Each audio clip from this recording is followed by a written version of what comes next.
A king tries to buy a curse, because sometimes power thinks money can bend heaven. A donkey saves a prophet. Yes, the animal sees danger before the professional seer. And somewhere past swords and smoke, a star rises, signaling a future ruler when no one expects it. Hold tight. This story moves fast, and every 30 seconds the ground shifts. Picture a desert plain glowing with thousands of tents, cooking fires, families, and a moving temple in their midst. That's Israel, camped on the plains of Moab. Moab is a kingdom just east of today's Jordan River, across from Jericho. King Balak looks down from his fortress walls and panics. He sends princes carrying payment to Balaam, a famous seer, meaning people believe his blessings or curses stick. The message is blunt. Come curse them so we survive. Night falls in Balaam's house. The room is quiet except for the low burn of the hearth. Balaam prays. He asks God what to say. The answer is a thunderclap in a whisper. Do not go. Do not curse. They are blessed. At sunrise, the princes leave empty-handed, the desert road stretching like a ribbon of light behind them. But fear is a stubborn negotiator. Balak raises the offer: higher rank, more wealth, greater honor. Balaam replies, even a house filled with gold can't buy my mouth, but stay one more night. Let me ask again. He isn't bargaining. He's testing the boundary. And the boundary will hold. Permission comes with a chain.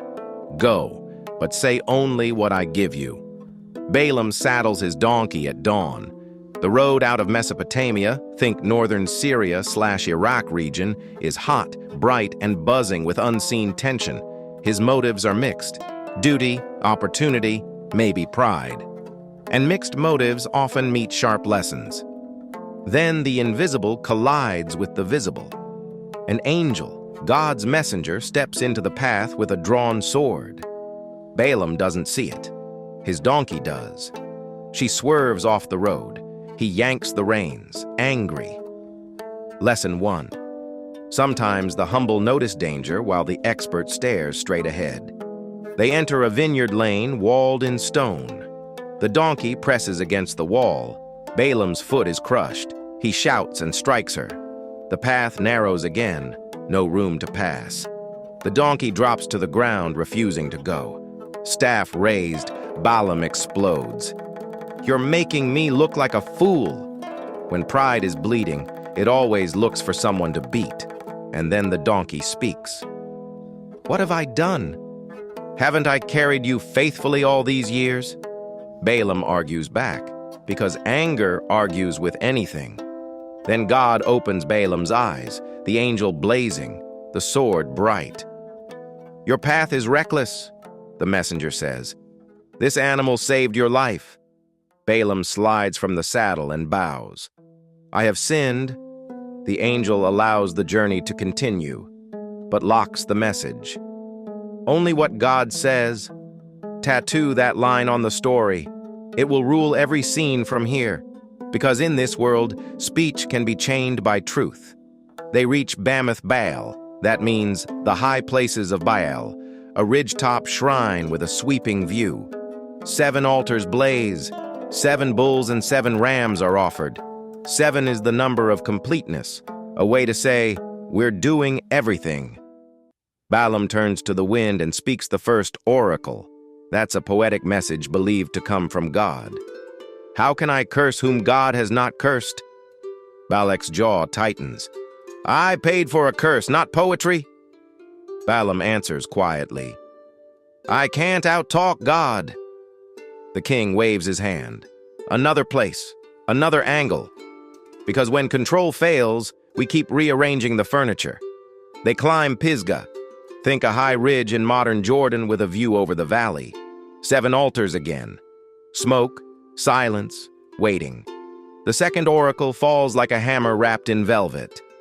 God is not a man to lie. He has blessed. I cannot revoke it.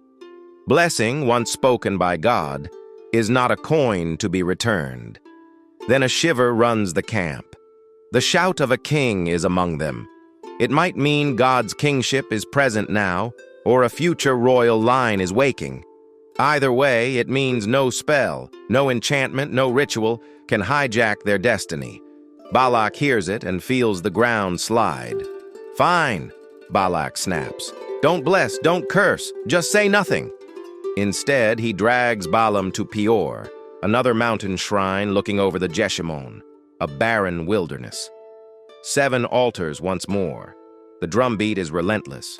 Sacrifice, sacrifice, sacrifice.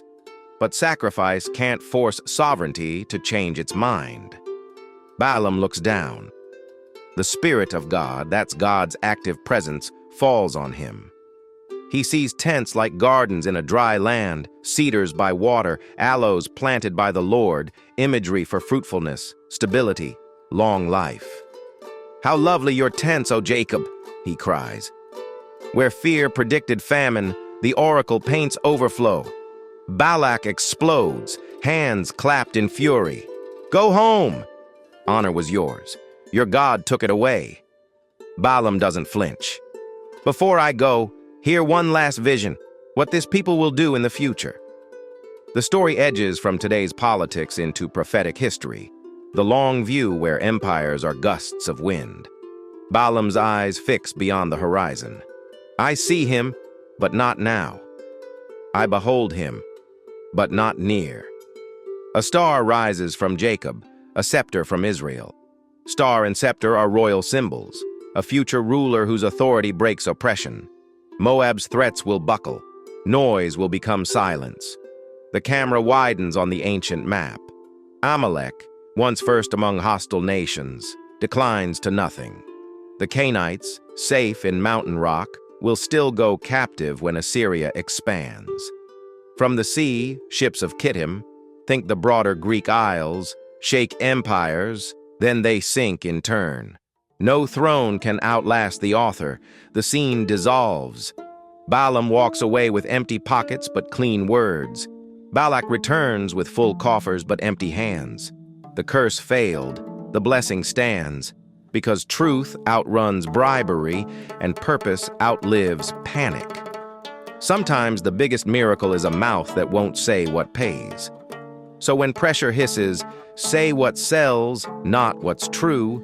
Remember 3 images: the donkey that spoke sense, the angel that blocked disaster, the star that promised a future.